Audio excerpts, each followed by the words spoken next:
Hola gente oyente, sean bienvenidos a este video en donde conoceremos 30 curiosidades de las 3 primeras películas de Harry Potter. La primera cinta se estrenó en el año 2001, fue dirigida por Chris Columbus, el mismo que trabajó como director en estas otras películas. Se le confió el proyecto por su gran apego a los libros y porque tenía experiencia dirigiendo a niños actores. En cuanto a su recaudación, logró ser todo un fenómeno, recaudando más de 970 millones en su estreno, siendo la peli más taquillera del 2001.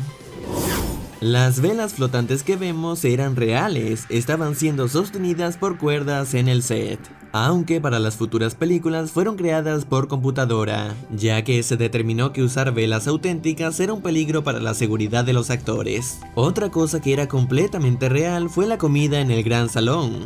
Desafortunadamente, filmar bajo las luces del set durante varias horas provocó que gran parte de los alimentos adquirieran un olor desagradable, así que para las futuras entregas se decidió que la comida fuera falsa.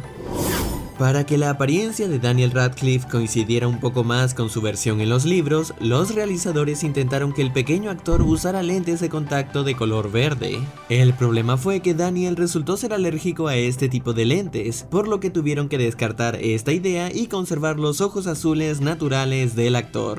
Y en el caso de Emma Watson pasó algo similar, pero era con sus dientes, ya que en el libro ella tenía unos dientes delanteros prominentes, así que se intentó que la actriz usara dientes falsos, pero esto ocasionó que Emma no pudiera pronunciar bien las palabras, por lo que también se descartó esto. Cuando Harry llega a Hogwarts y ve a Snape por primera vez, vemos que su cicatriz comienza a dolerle, aparentemente atribuyendo esto a la presencia de Snape, pero en realidad se trata de la parte posterior de la cabeza del profesor Quirrell, ya que como sabemos allí es donde yace el que no debe ser nombrado, y Snape parece percatarse de eso.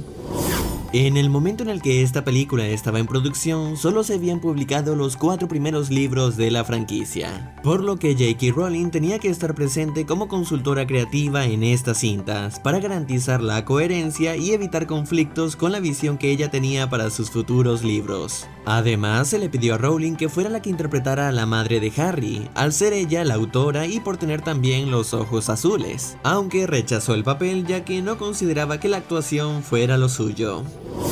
En una escena vemos que a Neville le dan de regalo una recordadora, que lo que hace básicamente es recordarte si has olvidado algo. El único problema es que no recuerdo lo que olvidé. Y aunque en la peli no lo explican, muchos fanáticos opinan que lo que olvidó Neville fue ponerse su capa. Esto porque al parecer es el único estudiante en la mesa que no lleva una. Aunque esto es solo una suposición, ya que dicha información nunca se especificó en el libro. Además que si nos fijamos bien, realmente Neville no es el único. En otras mesas hay otros estudiantes que tampoco la tienen puesta, o simplemente la tienen a un lado.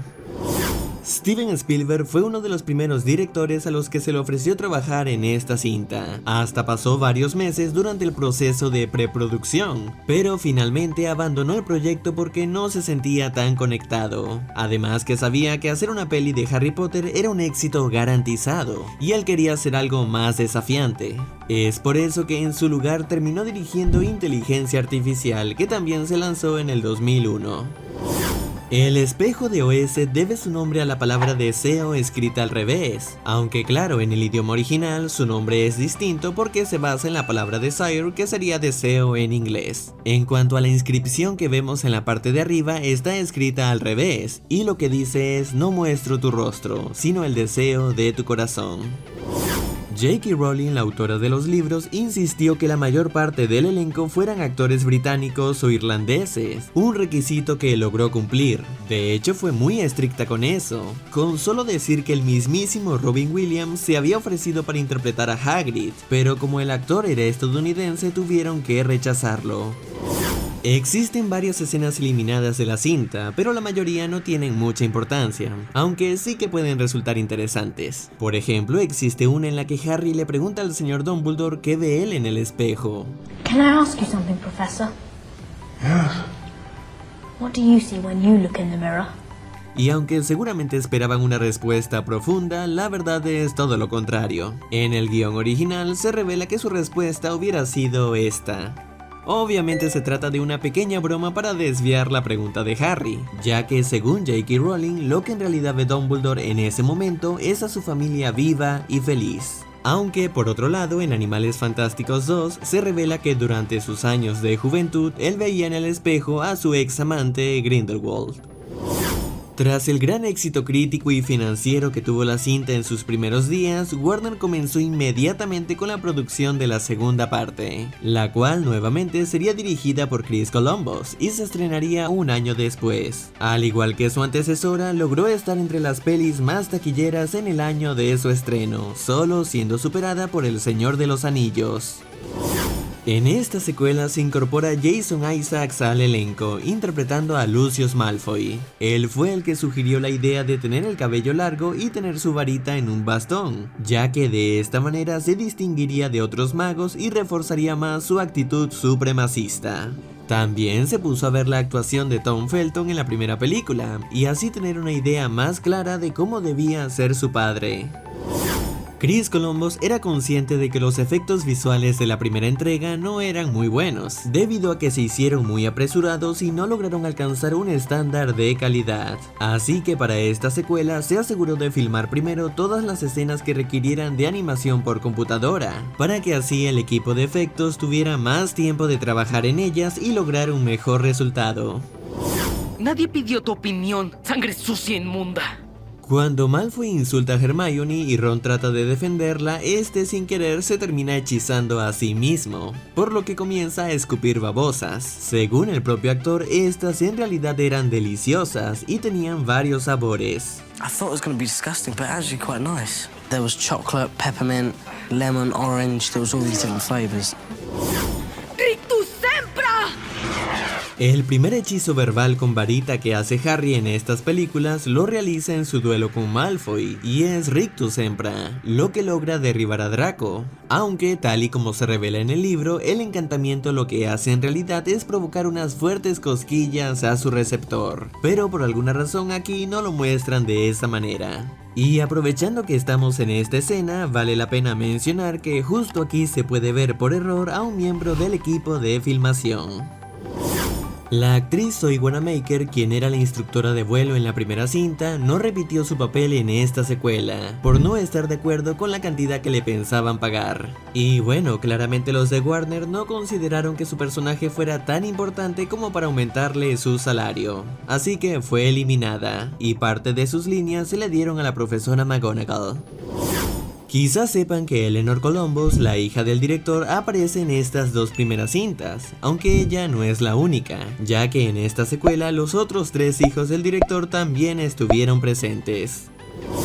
Para interpretar a Tom Riddle, la producción hizo audiciones a actores que tuvieran entre 15 y 17 años. Christian Coulson, que tenía 23 en ese momento, fue el que mejor lo hizo, así que resultó elegido a pesar de su edad. Otro caso similar ocurrió con la actriz que interpretó a Myrtle, la Llorona, ya que ella era mucho mayor que los tres protagonistas. Estamos hablando de que tenía 37 años cuando se estrenó la cinta. En una parte vemos que Hagrid comenta que le han estado matando sus gallos últimamente, aunque esto no terminan de explicarlo del todo. Lo que ocurrió fue que Ginny, bajo la influencia de Tom Riddle, mató a los gallos de Hagrid, ya que el canto de los gallos es mortal para el basilisco, algo que se menciona notablemente en el libro, mientras que en la película no se hace mucho hincapié sobre eso. Cuando Harry y Ron se escondían bajo la capa de invisibilidad, Dumbledore parece haberlos visto, o al menos estar consciente de su presencia. Sobre esta escena, J.K. Rowling confirmó en un chat para fans que Dumbledore estaba usando el hechizo Omnium Rebellion, de manera no verbal, claro, y esto le permitió sentir la presencia de estos jóvenes. De hecho, este hechizo es usado por Hermione en las Reliquias de la Muerte. Omnium Rebellion. No hay nadie. Bien, ahora llegamos a la tercera cinta, la cual ahora estaría a cargo del director mexicano Alfonso Cuarón, ya que Columbus se sentía muy agotado como para seguir dirigiendo esta franquicia, además que quería estar más tiempo con su familia. Aún así se desempeñó como productor en esta tercera parte. El actor Richard Harris, quien interpretaba a Dumbledore, falleció en el 2002, y debido a su gran importancia en los libros no podían simplemente deshacerse del personaje, así que para reemplazarlo se le ofreció el papel a Ian McKellen, conocido por interpretar a Gandalf y Magneto. Sin embargo, el actor no aceptó porque tenía ciertas diferencias con Richard Harris, ya que este último en el pasado lo había descrito como un actor brillante pero sin pasión. Ante estas palabras, por supuesto, no le quedaban muchas ganas de ser su reemplazo. I couldn't take over the part from an actor who I'd known didn't approve of me. Así que finalmente quien interpretó al nuevo Dumbledore fue Michael Gambon. Cuando la dama gorda no deja entrar a los estudiantes, vemos a la izquierda una mujer con un bebé. Esta es la esposa y la hija del director Alfonso Cuarón.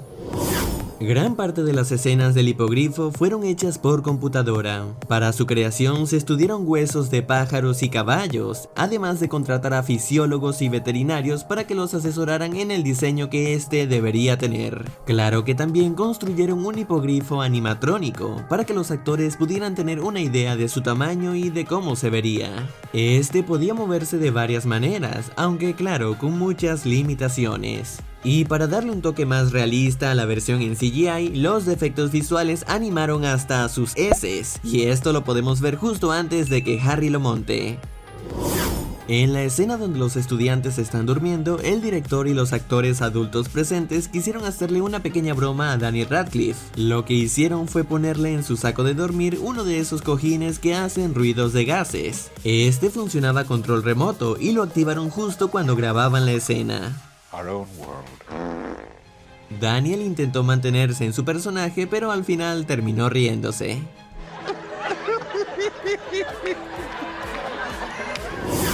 Cuando Harry abre el mapa del merodeador por primera vez, se puede ver el nombre de Newt Scamander, personaje que luego conoceríamos mejor en Animales Fantásticos y Dónde encontrarlos.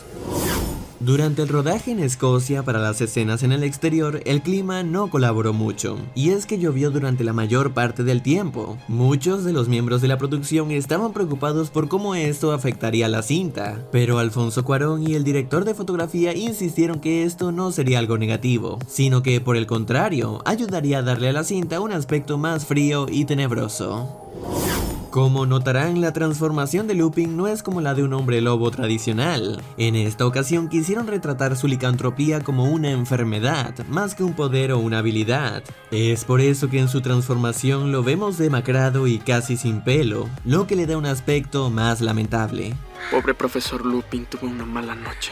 En cuanto a los dementores, pasó algo interesante, y es que el director estaba un poco indeciso acerca de utilizar CGI. Él quería probar con técnicas más tradicionales, usando títeres o marionetas. Así que primero probaron poniéndola en el aire para que el viento pasara alrededor de su tela. Esta no les convenció mucho. Luego probaron poniéndola bajo el agua y filmarla en cámara lenta, lo que les terminó gustando más. El único problema es que no era práctico. Sería muy complicado hacer todo esto dentro de un tanque y luego integrarlo en la película, por lo que al final decidieron crear a los dementores con CGI, pero basándose un poco en los movimientos filmados de la tela bajo el agua.